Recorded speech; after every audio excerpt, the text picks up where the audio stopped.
The title of today's topic is The Protection of Human Rights of Women Prisoners. Let us have some introduction. Prisons serve the same purpose for women as they do for men. The main purpose of prison is to protect society from criminals who intend to harm innocent people. The Constitution of India guarantees equality to women and various laws have been enacted to protect and empower women. While some women have definitely benefited from these provisions, for the majority of poor and illiterate women, life still remains a struggle in a very traditional, patriarchal and feudal society. The total number of women prisoners was 16,951 and women constituted 4.4% of the total prison population of the country at the end of 2012. Although women still constitute a small minority in the prison population, prison environment do not cater to the special needs of women prisoners. Most of the women inmates had experienced economic hardship and other adversity in their life, and they were physically or sexually abused before their admission to prison. Women prisoners are more vulnerable for gender discrimination, neglect, violence, physical and sexual abuse. Mental health care and attention to the psychological distress that results because of imprisonment is almost non-existent. Imprisonment impacted their health negatively. Women are denied essential medical facilities and treatments, especially during pregnancy. Women prisoners suffer menstrual disorder, stress, and depression. While some women reel under the pain caused by the separation from their children, others live with deep sense of the loss and the guilt of keeping them inside prison.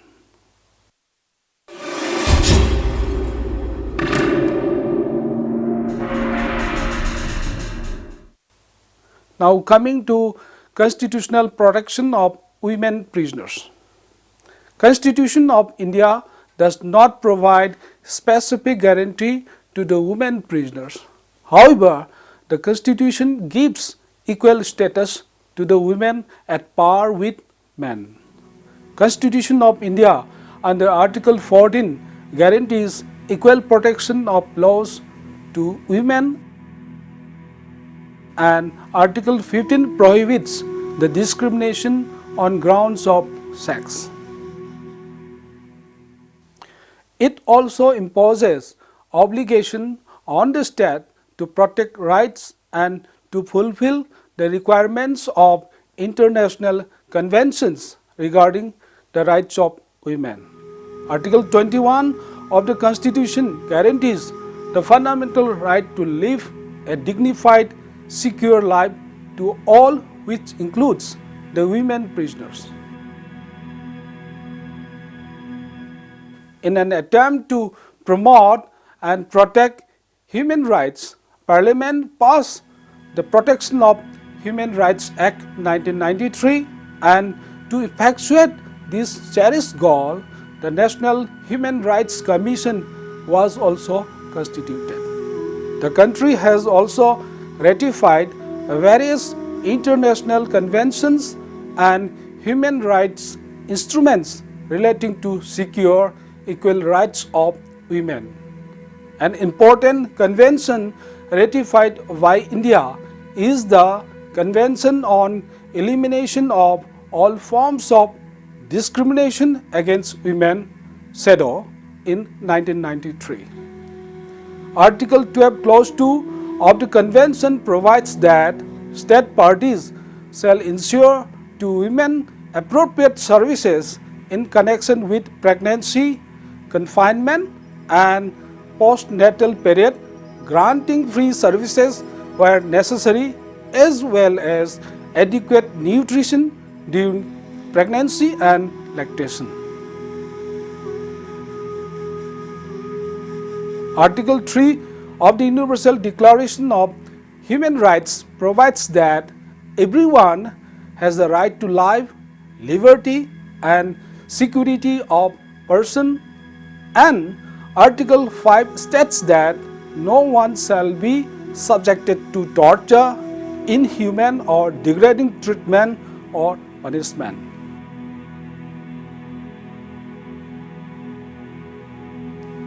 Article 6 Clause 1 of the United Nations Covenant on Civil and Political Rights provides that every human being has the inherent right to life, and Article 10 Clause 1 clearly provides that all persons deprived of their liberty shall be treated with humanity and with respect for the inherent dignity of the human person.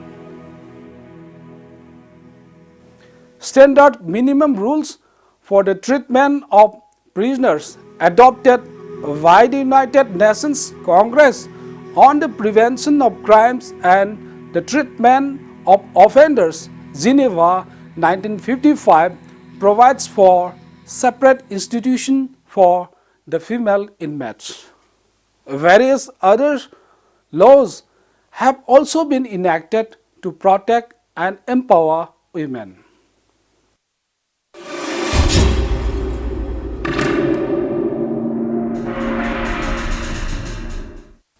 Now, let us come to human rights of women prisoners.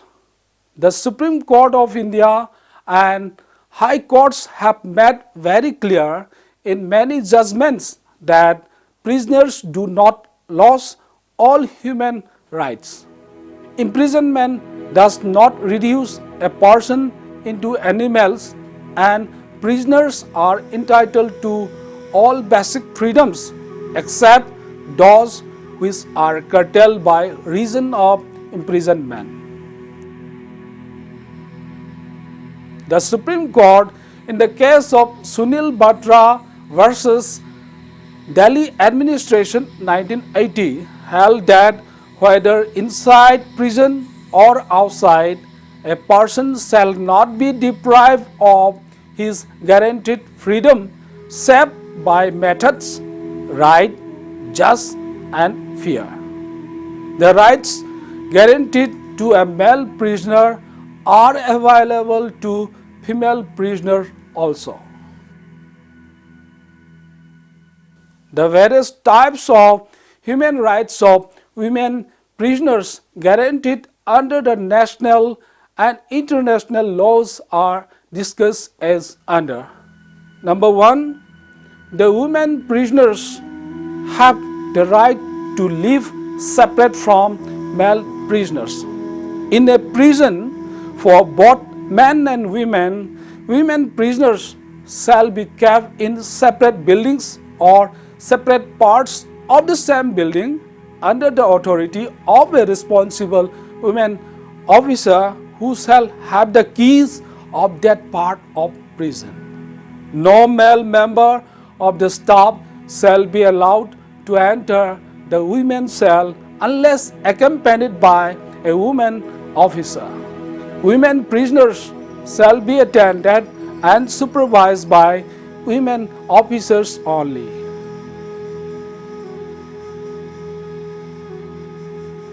Number 2, the prison shall have the basic minimum facilities for child delivery as well as for all necessary prenatal and postnatal care and treatment for both mother and the child. Arrangements shall be made wherever practicable for children to be born in a hospital outside the prison. Number 3, when a woman prisoner is found or suspected to be pregnant at the time of her admission or at any time thereafter, the lady medical officer shall report the fact to the superintendent. As soon as possible, arrangements shall be made to get such prisoner medically examined at the female wing of the district government hospital for ascertaining the state of her health, pregnancy, duration of pregnancy, probable date of delivery, and so on. Such women prisoner may be released on bail for the delivery of the child.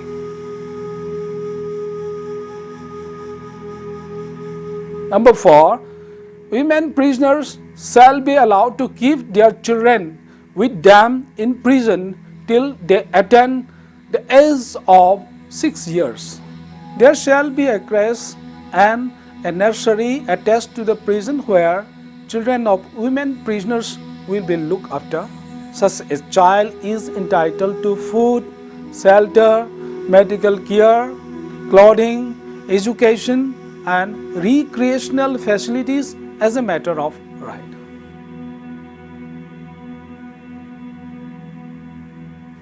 Number 5, poor or indigent women prisoners have right to seek free legal aid at the cost of the state government.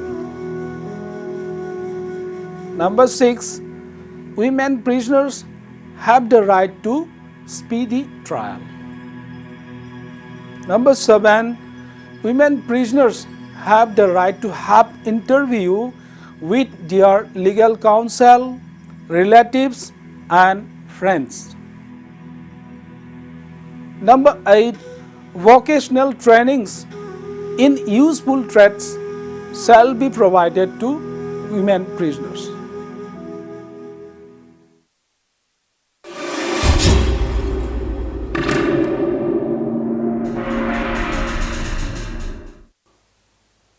Now let us see the problem of women prisoners.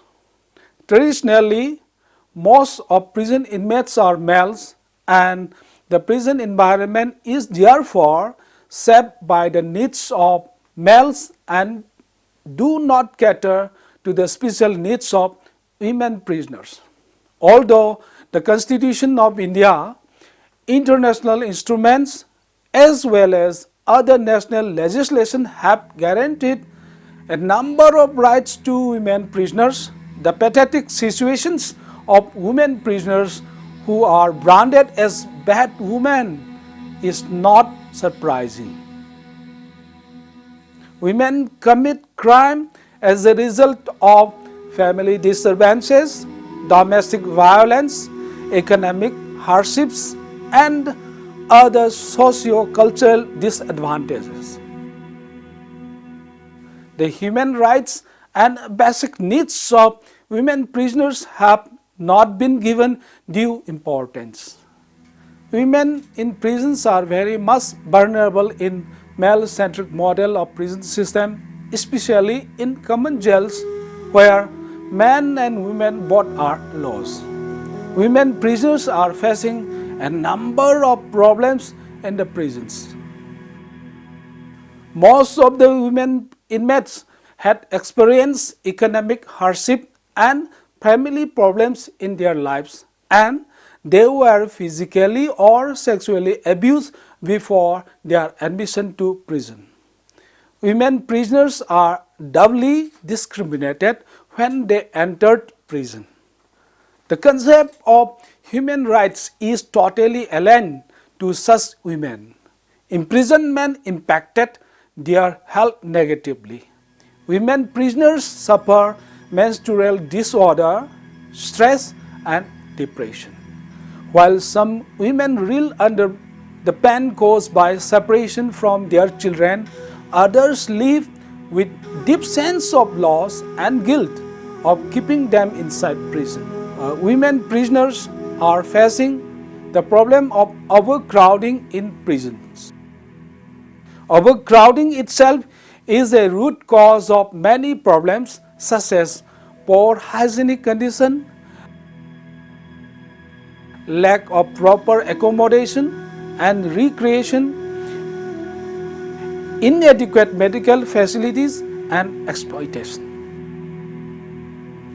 Most of the women prisoners are also mothers, and their children are staying with them in the prison, which is not a right place for healthy growth of the children. Prison environment affects the growth, survival, and development of the children of prisoners. Another major problem faced by the women prisoners is physical or sexual assault. Custodial rape remains one of the worst forms of torture perpetrated on women by law enforcement agencies, and a number of custodial rapes takes place at regular intervals. Another problem faced by women prisoners is lack of legal services. Poor and illiterate women prisoners were unable to defend themselves and ignorant of the ways and means of securing the benefits of free legal aid, which is a constitutional mandate. Women prisoners are found to suffer from a variety of health problems, and the health facilities available to women in prisons are ill-equipped and lack sufficient resources to adequately test, diagnose, and treat inmates. Most of the prisons do not have permanent gynecologists. The treatment facility for psychological distress that occurs because of imprisonment of women is almost non-existent. Women prisoners thus were subjected to the most humiliating experiences, which robbed them of what little dignity and self-respect they reach the prison with.